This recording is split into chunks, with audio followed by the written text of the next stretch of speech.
Point is that you can only die well if you understand this system of waves. If you understand that your disappearance as the form in which you think you are you, your disappearance as this particular organism, is simply seasonal. We thank you again for spending your time with Thought Provoking Media. We hope you enjoy this next one from Alan Watts. In Buddhism, change is emphasized. First, to unsettle people who think that they can achieve permanence by hanging on to life. But the great vehicle shows people that nirvana is not different from ordinary life.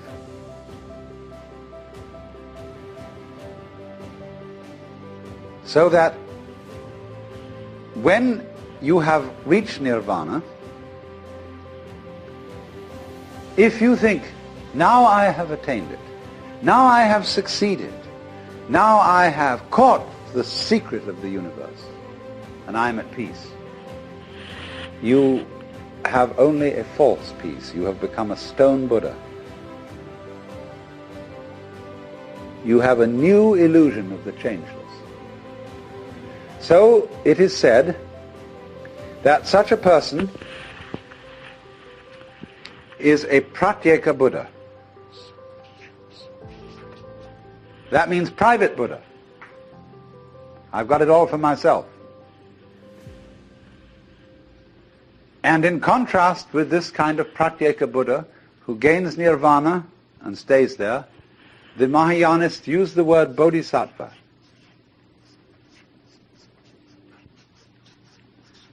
Sattva means essential principle, bodhi, awakening.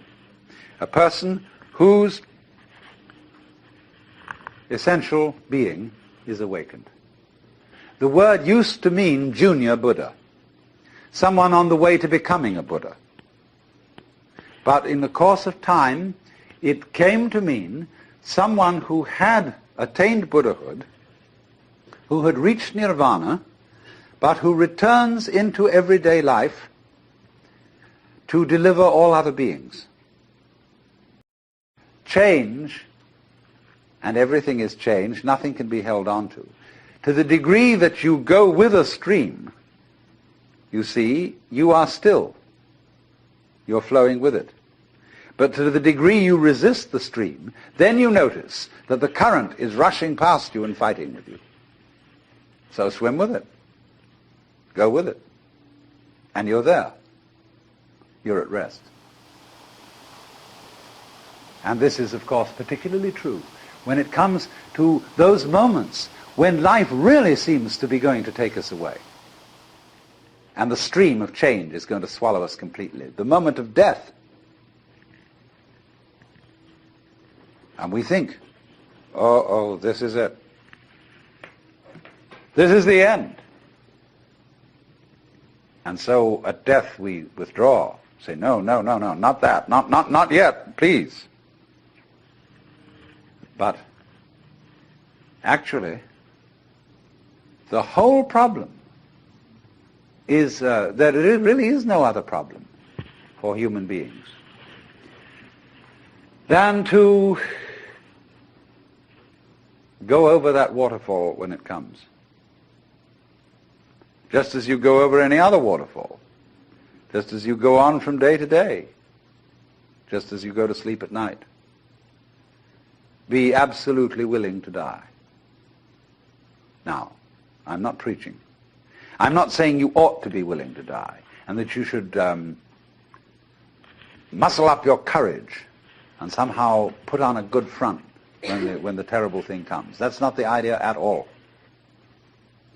Point is that you can only die well if you understand this system of waves. If you understand that your disappearance as the form in which you think you are you, your disappearance as this particular organism, is simply seasonal. That you are just as much the dark space beyond death as you are the light interval called life. These are just two sides of you, because you is the total wave. See, you can't have half a wave. Nobody ever saw waves which just had crests, no troughs. So you can't have half a human being who is born but doesn't die. Half a thing. That would be only half a thing. But the propagation of vibrations, and life is vibration, it simply goes on and on, but its cycles are long cycles and short cycles.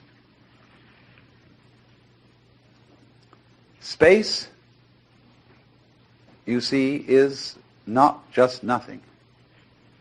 If I could magnify my hand to an enormous degree so that you could see all the molecules in it, I don't know how far apart they would be, but it seems to me they would be something like tennis balls in a very, very large space. And you would look, when I moved my hand like this, and say, for God's sake, look at all those tennis balls. They're all going together. Crazy. And there are no strings tying them together. Isn't that queer? No, but there's space going with them. And space is a function of, or it's an inseparable aspect of, whatever solids are in the space. That is the clue, probably, to what we mean by gravity. We don't know yet. When you don't resist change, you see that the changing world, which disappears like smoke, is no different from the nirvana world. Nirvana, as I said, means breathe out. Let go of the breath. So in the same way, don't resist change. It's all the same principle. Memento mori, be mindful of death.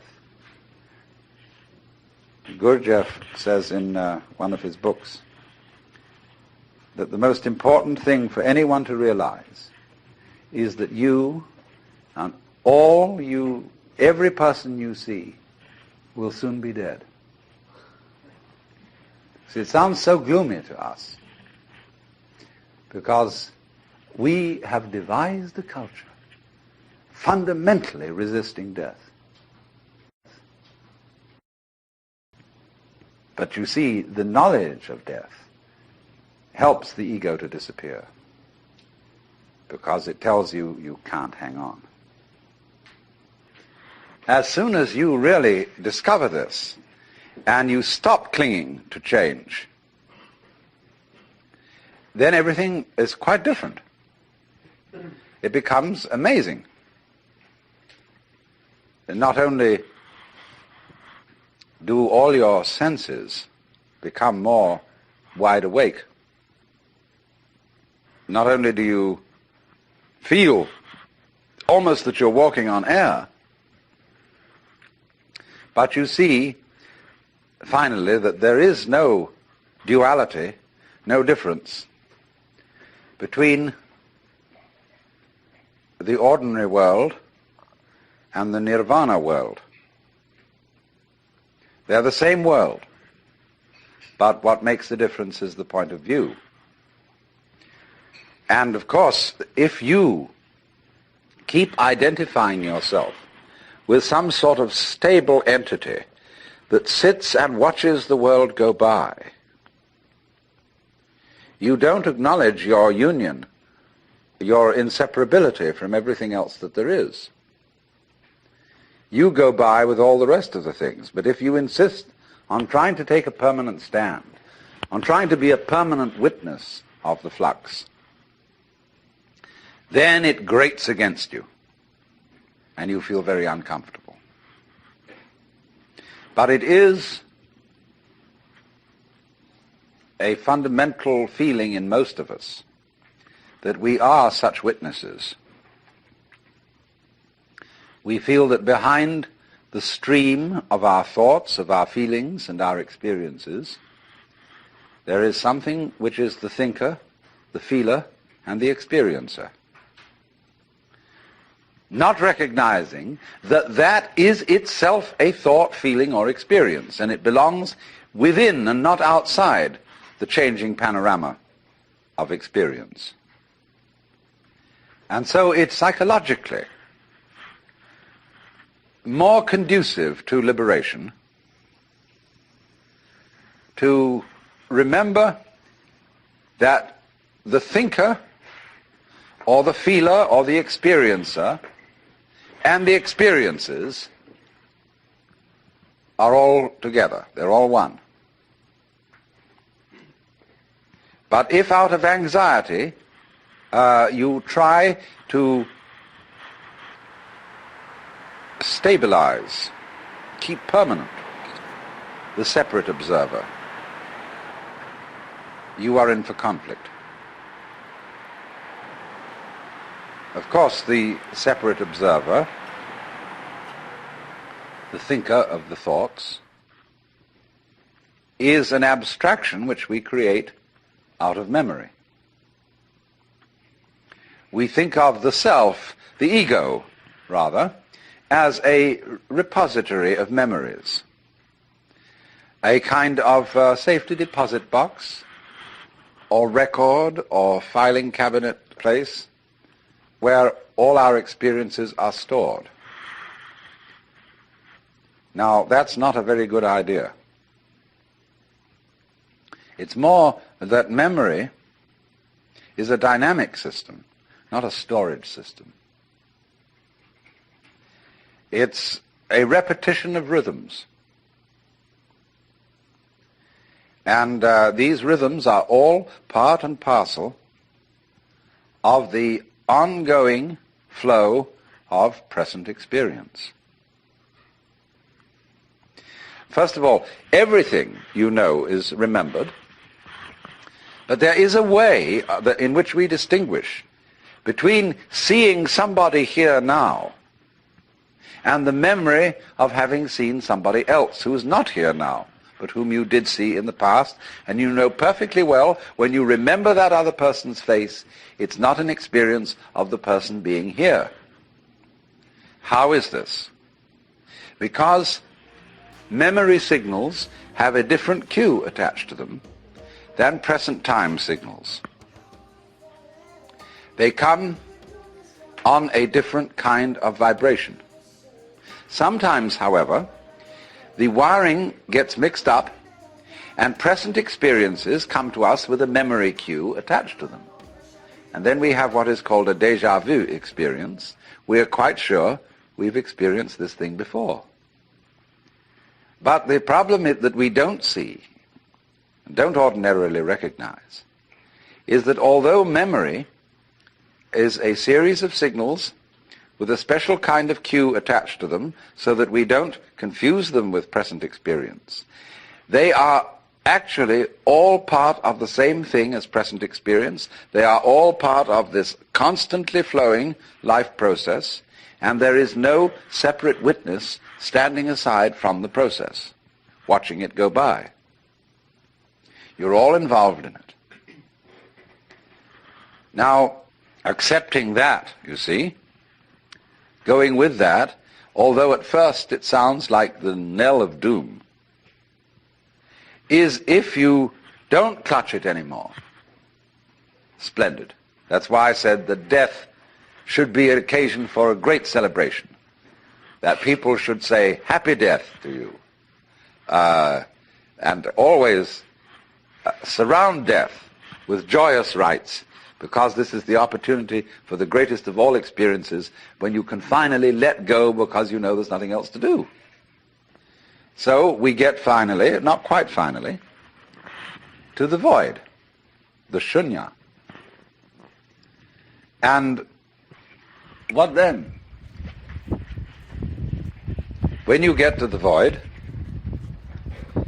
there is an enormous and unbelievable sense of relief. That's nirvana. Phew, as I gave a proper English translation of nirvana.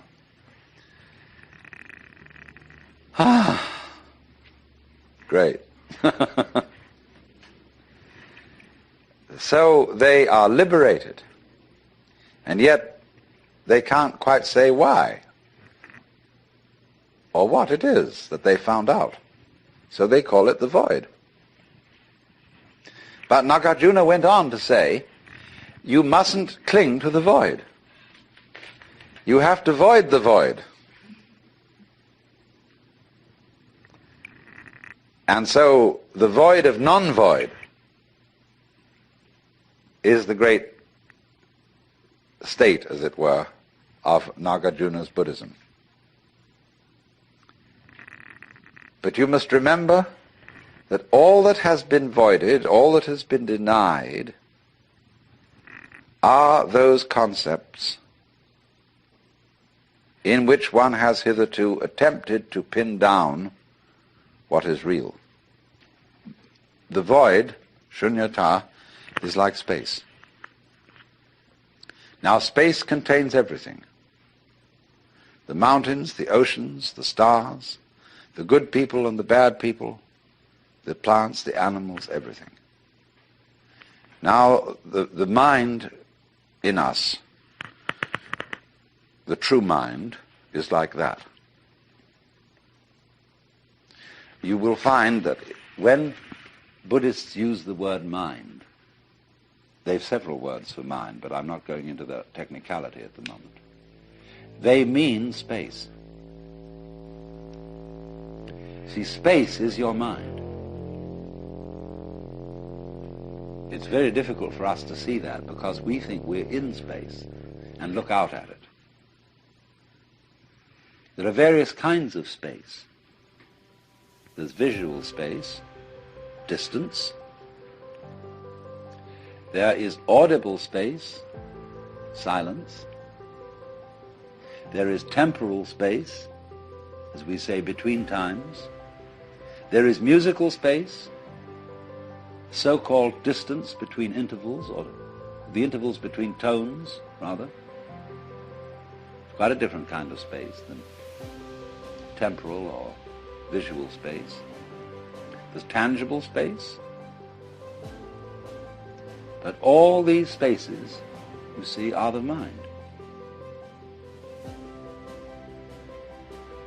They are the dimensions of consciousness.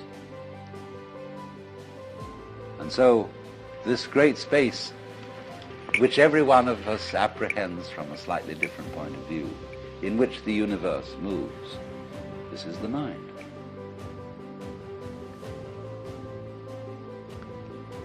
So it's represented by a mirror, because although the mirror has no color, it is for that reason able to receive all the different colors. Meister Eckhart said, in order to see color, my eye has to be free from color. So in the same way, in order not only to see, but also to hear, to think, to feel, you have to have an empty head. And the reason why you are not aware of your brain cells, unless you're only aware of your brain cells if you get a tumor or something in the brain, when it gets sick. But in the ordinary way, you're totally unconscious of your brain cells. They're void. And for that reason, you see everything else. So that's the central principle of the Mahayana.